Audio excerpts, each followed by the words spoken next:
The rules for getting business funding changed in 2026, and most business owners are still applying the old way, then wondering why they're getting rejected or getting approved for half of what they expected. So in this video, I'm going to break down exactly what's different right now, which products got easier to get and which ones got harder, what the banks are looking at today that they barely care about 2 or 3 years ago, and what you need to have in place before you apply, or you get denied before you even start. I work with clients on business funding every day. I see what's getting approved and what's getting declined in real time. And the picture in 2026 looks very different from what most of the content out there is telling you. The biggest shift I've seen catches the most people off guard. 2 or 3 years ago, the bank looked at your credit and your paperwork, and that was mostly it. Today, before they approve you, they check whether your business actually exists in the real world. That means online, Google, Yelp, DNB, your website. If they can't find you, it doesn't matter how clean everything else is.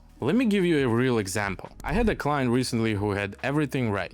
Credit was clean, the profile was pristine, every number where it needed to be. And the bank still denied his business line of credit. The reason? He didn't have a website. He called the bank and said, "Look, I'm a local business. All my clients are local. I work off word of mouth. I don't need to be online." And the bank told him, "We don't care. We need a website so we can see what your business actually does." That's the new rule. And there is a detail inside it most people miss. Your website has to clearly show what you do, and it has to match your application. If your application says you run a catering business and your website shows a construction, there is a problem. They have to line up. You can see this now how the big banks behave now. Take Chase. A year or two ago, you would submit and get an answer on the spot, approved or denied. Today, most of the time, they tell you they're reviewing it for 7 to 10 business days. That wait is them checking you out. Now the good news. If you don't have any of this set up, it's not a long fix. A website, a business email, a business phone number, your DMB, your Google Presents. If a client comes to me with none of it, we can get that built in about 10 business days. Then we start the funding sequence. But you build it first. In 2026, you don't apply and hope. You get verifiable, then you apply. Rule 2. Your existing debt is working against you. The second thing that changed is how closely they looked at the debt you already carry. Your existing business debt used to be a footnote. In 2026, it's one of the first things that syncs an application. The bank can see your existing debt through your EIN, your business loans, your MCA loans, your business credit cards. And if one of those cards is sitting at 90% maxed out, you're probably not getting approved at the big banks like Chase. Best case, they hand you a low limit. Worst case, they deny you. This ties into utilization, and the window here got tighter. Utilization is how much of your available credit you are using. The sweet spot I want to see is now 3 to 9%, not 0, because the banks want to see you actually use credit and pay it, but 3 to 9. And that range tightened. A couple years ago, up to 15% was fine. Today, once you're over that range, it starts to cost you in your score and in your limits. And your score alone won't save you. I've seen credit reports with a 750 score sitting on a 45% utilization. On paper, the score looks great. Underneath, it's a problem. And the bank looks underneath now. So don't just watch the number, watch what's behind it. Rule 3. In some states, they want documents they never used to ask for. The third new rule depends on where your business is, and this one surprises people. Business credit cards used to be simple to apply for. They would ask for your ID and your EIN letter, and that was it. No tax returns, no bank statements. It was a credit card, so they treated it like one. That's still true in most of the country, but in the places where banks are getting defrauded the most, California, Los Angeles County, Florida, Miami, New York, it changed. If your business is one of those areas, now they ask for more. Tax returns, bank statements. On a credit card application, where they never used to ask for any of those before. And that extra paperwork exposes businesses that were always thin on paper. It just never mattered before. The client either can't provide the documents because there is no real revenue on the statements, or they never filed the tax returns. Either way, the application dies. So if you're in one of those states, get your documents in order before you apply, not after they ask. Now, I just gave you 3 of the big changes and I can already hear the question. How am I supposed to know where I stand on all of this before I apply? So let me help you with that. I do a free funding profile review. You come to me, I look at your profile, personal and business, and I tell you exactly what's wrong, what needs fixing, and which products you can actually get approved for right now in 2026. No guessing. You can book at fundedbysur.com/apply. Either way, stay with me, because the next 2 rules are the ones most people don't find out about until they've already been denied. Rule 4. If you get denied, you can't just try again. The 4th rule is about what happens after a no, because people get denied, then immediately apply somewhere else or reapply to the same bank a month later. In 2026, that's a mistake. If a major bank denies you, you generally have to wait about 6 months before you apply to that same bank again. Go back too soon and you are just stacking denials and hard inquiries into your report, which makes the next one harder. So the first move after a denial isn't to apply again. It's to understand why.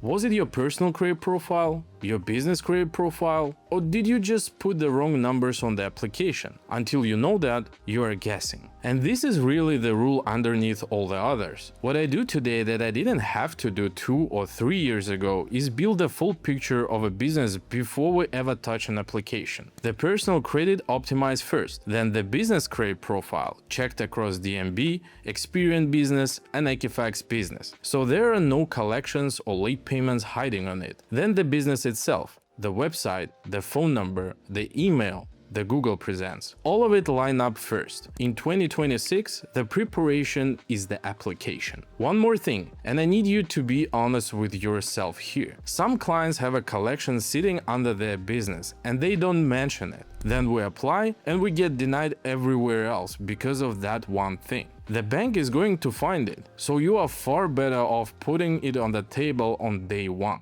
Rule 5. The AI is watching now. The last rule is the newest one, and it's only going to get bigger. Banks are starting to use AI in how they review applications. And right now, today, I'm already watching it do one specific thing. It checks whether your bank statements are real. Every so often, someone comes to me with doctor's statements thinking they will slip them past. And I tell them the same thing every time. I don't even need to judge whether they're fake. The bank system will catch it and you will get denied for it. That's already happening in 2026. And I think this only goes one direction. In the next year or 2, the AI won't just check your documents, it will look at your whole history. And I believe we are heading to a point where even if you dispute something and get it removed, the bank will still see that it was there. So the old move of cleaning something up right before you apply stops working. Which is why my advice for the next 12 months is simple. Keep your credit profile as clean as you can,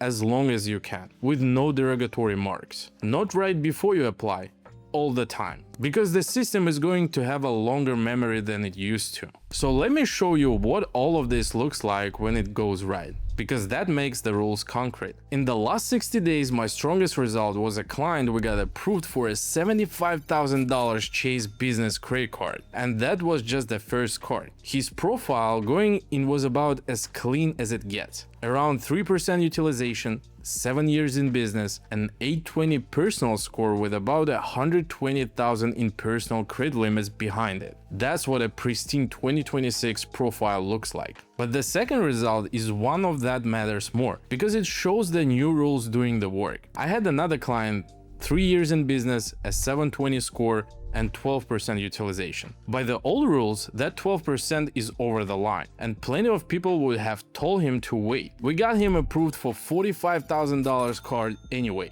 Why? Because his business was verifiable. He didn't just have a website, he had Yelp, he had Google, he had real reviews from real customers on both. That online presence was strong enough to carry a profile that wasn't perfect on paper. Now put those two next to the client I told you about at the start, the one with pristine credit who got denied because he had no website. And you can see the whole shift in a single picture. The rules aren't about being a perfect borrower anymore. They're about being a real, verifiable business before you ever apply. The banks aren't doing this to be difficult. They're doing it because too many people tried to game the old system. So now they verify everything, which means the funding goes to the businesses that's already set up the right way before it applies. Preparation used to be an edge. Now it's requirement. So those are new rules for 2026. But knowing the rules is only step one, because most people are still making the same handful of mistakes that kill their approval before they ever hit. So watch this video right here next, where I walk through the most common ones and exactly how to fix them before you go for funding.